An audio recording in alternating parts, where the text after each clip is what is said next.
कैसे हैं आप। मैं फिर से आपके लिए वीडियो लेकर आई हूं और आज हम राजनीति विज्ञान का अध्याय 7 संघवाद पढ़ रहे थे, जिसके अंतर्गत हमने बहुत सारी चीजें सीखी। आज हम देखेंगे केंद्र और राज्यों के बीच में संबंध। वो संघवाद के अंतर्गत केंद्र और राज्य के संबंध जो है कैसे रहे हैं, कैसे एक दूसरे को प्रभावित करते हैं। तो हमने जैसे कि पहले जाना कि संविधान ने केंद्र को राज्यों की अपेक्षा थोड़ा ज्यादा शक्तियां प्रदान की हैं। तो राज्यों में अक्सर ये विवाद उठा है कि भाई हमें भी अधिक स्वायत्तता मिलनी चाहिए, हमारी शक्तियों को थोड़ा सा और हमारे अधिकार और शक्तियां बढ़ाए जाने चाहिए। तो इसी क्रम में हम भारतीय संघीय व्यवस्था में तनाव की बात करेंगे। तो तनाव अक्सर इसी मुद्दे पर होता है केंद्र और राज्यों के बीच में कि भाई हमें शक्तियां कम प्राप्त हैं अपेक्षाकृत केंद्र के। तो केंद्र और राज्य संबंध में जब हम बात कर रहे हैं तो सबसे पहले देखें कि भारतीय संघवाद पर राजनीतिक प्रक्रिया की परिवर्तनशीलता का काफी गहरा प्रभाव पड़ा है और समय समय पर जो राजनीति बदलती रहती है, राजनीतिक प्रक्रियाएं बदलती रहती हैं, उनका भारतीय संघवाद पर भी समय समय पर अलग अलग प्रभाव देखने को मिलता है। तो 1950-60 में 1950 से 60 तक कांग्रेस का प्रभुत्व संपूर्ण राज्यों में और केंद्र में था, संपूर्ण भारत पर था। कुछ एक अपवादों को छोड़कर सभी जगह राज्यों में भी और केंद्र में भी कांग्रेस का बहुमत था।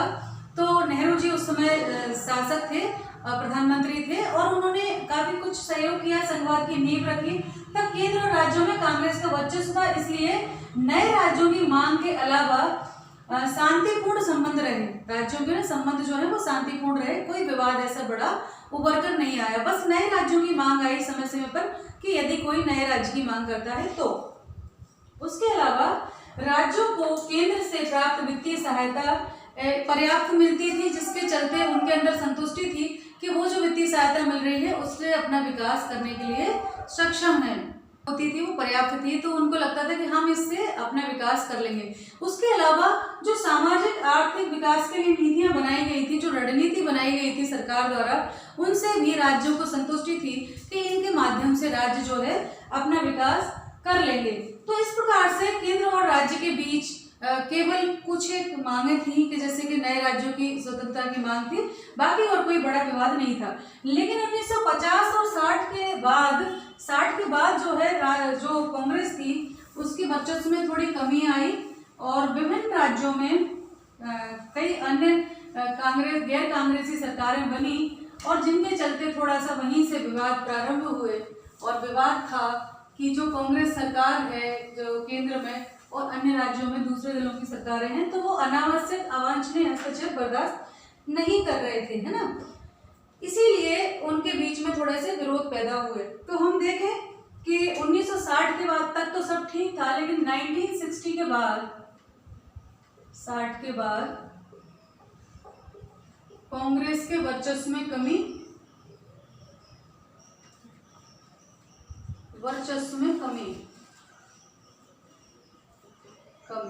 है ना।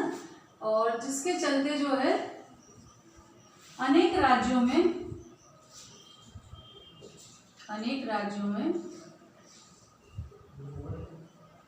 गैर कांग्रेसी सरकारें बनी,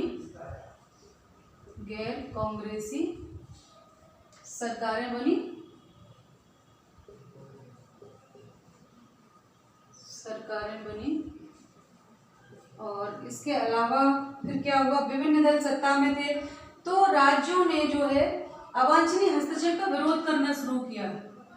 उन राज्यों ने जिनमें कांग्रेस की सरकार नहीं थी, उन राज्यों ने केंद्र की कांग्रेस सरकार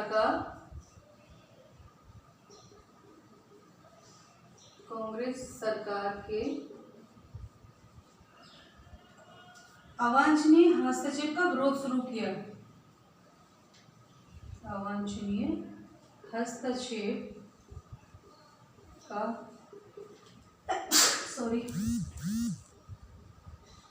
विरोध शुरू किया, है ना, जिसके चलते विवाद उत्पन्न हुआ और ये अधिक स्वायत्तता की बात करने लगे थे, है ना। और 1990 के दशक में 1990 के दशक के बाद और दशक में गठबंधन सरकार के युग में हमने प्रवेश किया, गठबंधन सरकार के युग में। तो 1990 के दशक में गठबंधन सरकार के युग में हमने प्रवेश किया और ये जो केंद्र और राज्यों के बीच के संबंध था उसके बीच विवाद यहीं से शुरू हो गया और बहुत ज्यादा आगे बढ़ने लगे। समय समय पर जो है राज्यों के द्वारा स्वायत्तता की मांग की गई कि राज्यों को अधिक स्वायत्तता प्रदान की जानी चाहिए, है ना। तो अगला जो हमारा पॉइंट है वो है स्वायत्तता की मांग। यानी 1990 के बाद स्वायत्तता की जो मांग थी, ताकि मांग, है ना, तो ये बढ़ गई, ये बलवती हो गई। अब स्वायत्तता सभी की अपनी अपनी हो सकती है, सभी राज्यों की अलग अलग, कौन किस चीज में अधिक स्वायत्तता की मांग कर रहा है, ये अलग अलग दृष्टिकोण है। तो फिर भी कुछ हम यहाँ पर करेंगे। कभी कभी इन मांगों के पीछे इच्छा होती थी कि शक्ति विभाजन राज्य के पक्ष में बदला जाए। तो पहला जो हम देखेंगे वो था शक्ति विभाजन, शक्ति विभाजन राज्यों के पक्ष में बदला जाए, है ना, राज्यों के पक्ष में बदला जाए। इसका अर्थ था कि राज्यों को अधिक शक्तियां प्रदान करें, बदला जाए। जैसा कि हमने पढ़ा कि राज्य शक्ति विभाजन राज्यों के पक्ष में बदला जाए। जैसा कि हमने पढ़ा कि केंद्र शक्तिशाली है कहीं ना कहीं, तो यहाँ पर अब राज्यों ने मांग उठानी शुरू की कि केंद्र की बजाय अब राज्यों को अधिक स्वायत्तता, अधिक शक्तियां प्रदान किए जाए, है ना।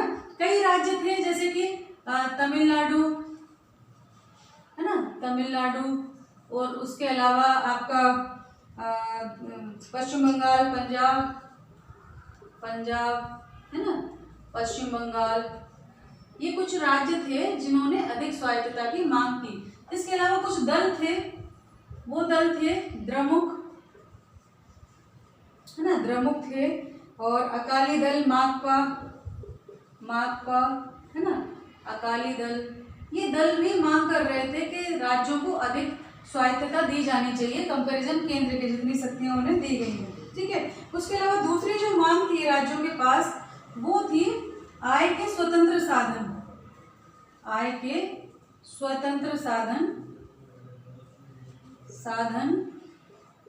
एवं उन पर नियंत्रण, अर्थात जो केंद्र को, राज्य को जो है स्वतंत्र साधन प्राप्त होने चाहिए आय के, उनकी अपनी एक इंडिविजुअल आय होनी चाहिए। अभी तक वो केंद्र से सहायता प्राप्त करने के लिए केंद्र का मुंह देखते हैं, तो और उन पर नियंत्रण भी होना चाहिए, उस पर उन्हीं का नियंत्रण होना चाहिए। ऐसी मांगे समय समय पर उठाई गई, ठीक है। जिसमें कि 1977 में, 1977 में पश्चिम बंगाल सरकार ने ये मांग उठाई थी, है ना। वामपंथी सरकार ने केंद्र राज्यों को पुनर्वासित करने के लिए पश्चिम बंगाल सरकार ने एक दस्तावेज प्रस्तुत किया था, है ना, एक दस्तावेज प्रस्तुत किया जिसमें ये मांग की गई थी कि केंद्र को जो है अपने संबंधों को पुनर्प्रवासित किया जाना चाहिए, प्रस्तुत किए गई, है ना, किया गया। तो इस प्रकार से समय समय पर पंजाब, बंगाल, तमिलनाडु ये सब मांग उठा रहे थे कि भाई राज्यों को अब अधिक शक्तियां दी जानी चाहिए। तो एक तो था कि उनके अधिकार बढ़ाए जाएं, शक्तियां दी जाएं, दूसरा था वित्तीय अधिकार बढ़ाए जाएं, उनके स्वतंत्र आय के साधन हो और उन पर नियंत्रण भी उन्हीं का होना चाहिए राज्यों का, है ना। तीसरी जो मांग है वो प्रशासकीय स्तर पर थी, है ना। तीसरी मांग, तीसरा पहलू प्रशासकीय शक्तियों से संबंधित। तो तीसरा पहलू किससे संबंधित है? प्रशासकीय शक्तियों से संबंधित, प्रशासकीय शक्तियों से संबंधित है, ठीक है, शक्तियों से संबंधित है ना, यानी प्रशासकीय शक्तियों में भी उनको स्वायत्तता दी जानी चाहिए। अगला जो है वो सांस्कृतिक स्वायत्तता, सांस्कृतिक एवं भाषाई आधार पर भी स्वायत्तता की मांग की गई, है ना, पर भी स्वायत्तता की मांग की गई, स्वायत्तता की मांग। यहाँ हम बात करें तो तमिलनाडु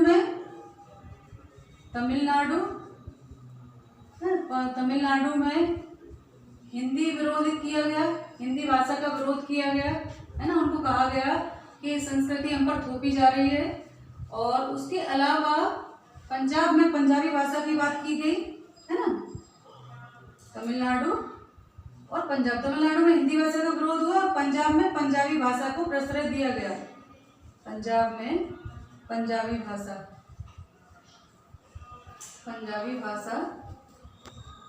एवं भाषाई आधार पर भी स्वायत्तता की मांग बढ़ी और हिंदी भाषा का विरोध तमिलनाडु ने किया और इसी प्रकार पंजाब ने पंजाबी भाषा की पैरोकार की। तो ये कुछ मांगे थी जिनके आधार पर ये कहा गया कि भाई हमें अधिक स्वायत्तता देनी चाहिए। तो अलग अलग राज्यों की अलग अलग मांग थी।